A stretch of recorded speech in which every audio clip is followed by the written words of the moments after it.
നമ്മളുടെ മുന്നിലേക്ക് വരാമെങ്കിൽ നമ്മൾ അംഗീകരിച്ചു കൊടുക്കും. അതിനേക്കാൾ നല്ലത് എന്റെ ശവം എടുക്കണതല്ലേ. ഇത് ഏറ്റവും കൂടി 1.5 കോടിയുടെ ബസ്സും എടുത്ത് ഇനി നമുക്ക്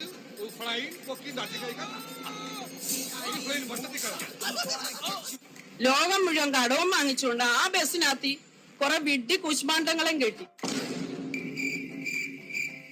ഈ നാളിനോടൊന്നും മിണ്ടാതിരിക്കാൻ പറ. വിഡ്ഢി നാടകമാണ് ഇന്ന് ആ ബസ്സിൽ കൂടെ അരങ്ങേറിക്കൊണ്ടിരിക്കുന്നത്. ഈ കിട്ടിയതൊന്നുമല്ല, ശരിക്കുള്ളത് കിട്ടാൻ പോണേ ഉള്ളു. നവകേരള സദസ് കൊണ്ട് സാധാരണക്കാർക്കൊന്നും നേട്ടമില്ല. ഒരു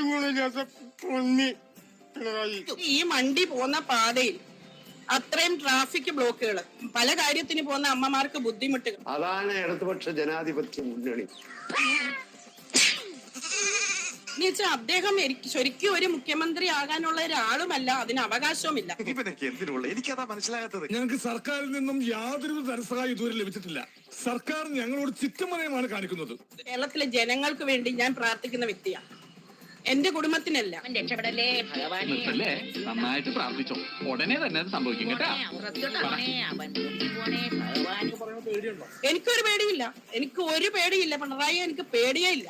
ഞാൻ പറയും ഞാനാണെന്ന്, എനിക്കൊരു തണ്ടിനും പേടിയില്ല. എന്റെ കൺമുന്നിൽ നേരിട്ടിറങ്ങി വന്നാൽ ചിലപ്പോ ഞാൻ വെടിവെച്ചുകൊള്ളു. ഇവനൊക്കെ എന്ത് ചെയ്യണമെന്നറിയാവോ? വെടിവെച്ച് കൊല്ലണം. നീയും തയ്ച്ചു വെച്ച ഒരു ബ്രേസീർ. ഞാനാ? നീ അങ്ങനെ ഒന്നും ഞാനും ആലോചിക്കാതിരുന്നില്ല. അപ്പൊ എല്ലാം പറഞ്ഞ പോലെ